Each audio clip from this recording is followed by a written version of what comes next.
वहीं खबर विजयवाड़ा से है, जहां बिजली के शॉक लगने से 6 अफराद की मौत हो गई है।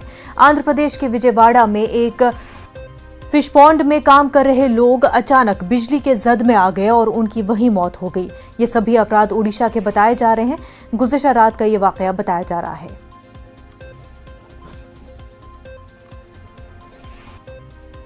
हमारे नुमाइंदे इसहाक इस वक्त हमारे साथ जुड़ चुके हैं। इसहाक, ये हादसा किस तरह पेश आया?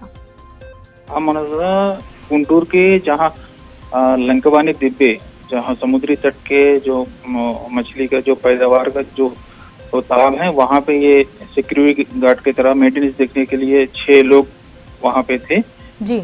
जो रात को लगभग 11-12 बजे जो है ना, जो बताया जा रहा है कि बिजली के इलेक्ट्रिक शॉक के वजह से पूरी तरह से जल गए।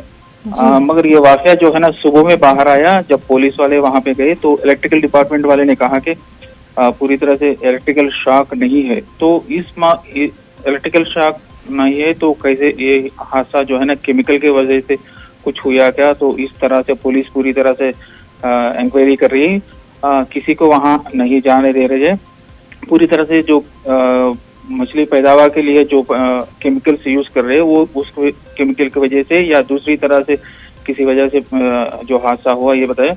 पूरे लोग सभी लोग जो 6 लोग हैं ना पूरी तरह से जल गए। वो जो एक रेक के शेड में जो है ना पूरी तरह से इसलिए डाउट आ रहा है कि जो रेक का जो शेड है वो पूरी तरह से जला नहीं, तो इसलिए जो है ना पुलिस को एक डाउट है कि हादसा कैसे है। तो इस पर पूरी तरह से अभी गुंटूर के जो रूरल एसपी है वहाँ पे जा रहे हैं। रेपल्ले से वो पूरी 25 किलोमीटर की दूर में जो इंटीरियर जो जगह है समुद्री तट के वहाँ पे जो सुनसान रहता है। तो इस वजह से हादसा कैसा हुआ अभी तक कुछ पता नहीं चला। बिल्कुल इसहाक, 6 लोगों की मौत हुई है। ऐसे में किस वजह से यह हादसा पेश आया कि वाकई इलेक्ट्रिक शॉक की वजह से 6 लोगों की जानें गई हैं, इस पर तहकीकात जारी है। इसहाक, बेहद शुक्रिया।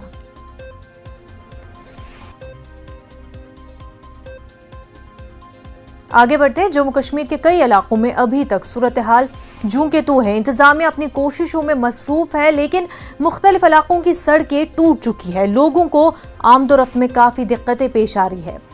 उधमपुर में कई गांवों का राब्ता मुनक़ता हो चुका है। लोगों ने सड़कों की तामीर की अपील की है। अभी जो लैंड देखो PMSY का रोड है हमारा, इसका बहुत दूर हमारे लोग दूर दराज के रहने वाले हैं। कुछ गाड़ियां पीछे रुकी हुई है। 2 दिन की ये बारिश चल रही है, इससे वजह से बहुत नुकसान है। और साथ में जो कुछ घर हैं साथ में, इनको भी नुकसान काफ़ी पहुंचा है। और इधर वो जो हमारा हम मीडिया से हम यही कहना चाहते हैं कि हमारा रोड, और सरकार से अपील करते हैं भाई हमारा रोड जल्दी से जल्दी इसको ठीक किया जाए। ये कल रात को ही हुआ है और मेरा घर ये पास में, ये घर मेरा है। पूरी जगह वो बैठ रही है पूरी। तो पता चला, आज मैं बाहर कहीं गया था, पता चला आज सुबह ही पहुंचा हूँ। तो बहुत ज़्यादा वो हुआ है, पूरी ज़मीन बैठ गई है। कितना नुकसान हुआ और कितने गांव के लिए रास्ता बंद हो चुका है? आगे 2-3 गांव आगे हैं। पूरा ये ओसू गांव है, यहाँ काफ़ी नुकसान हुआ है। हमारा ये कोटली वाला ओसू रोड जो है ये किलोमीटर 9 में ये लैंडस्लाइड हुआ है। पिछले 2 दिन से बारिश हो रही थी यहाँ पे, और ये ऊपर से ये सीप हो रहा है पानी इसमें। तो ये पूरी की स्लाइड जो आ रही है, इससे हमारा रोड भी जो है वो डैमेज हो गया है। तो अभी हम इसको जैसे भी आप देख रहे हैं, जैसे भी खड़ी है यहाँ पे, तो हम थोड़ी देर में इसको रिस्टोर कर देंगे। लेकिन इसको टेम्प्रेरी रिस्टोर होगा, ये परमानेंट नहीं होगा अभी। तो लगभग कितने गांव इससे अफेक्टेड हुए हैं खासकर इस रोड को लिंक करके? ये इसके आगे अभी और कोई 9 और 15 किलोमीटर रोड और है, और काफ़ी एरिया जो है इसके साथ मतलब इफेक्ट हुआ है ये। लेकिन हम शाम तक इसको रिस्टोर कर देंगे। नाज़रीन, एक छोटा सा ब्रेक लेंगे, जल्द होंगे हाजिर।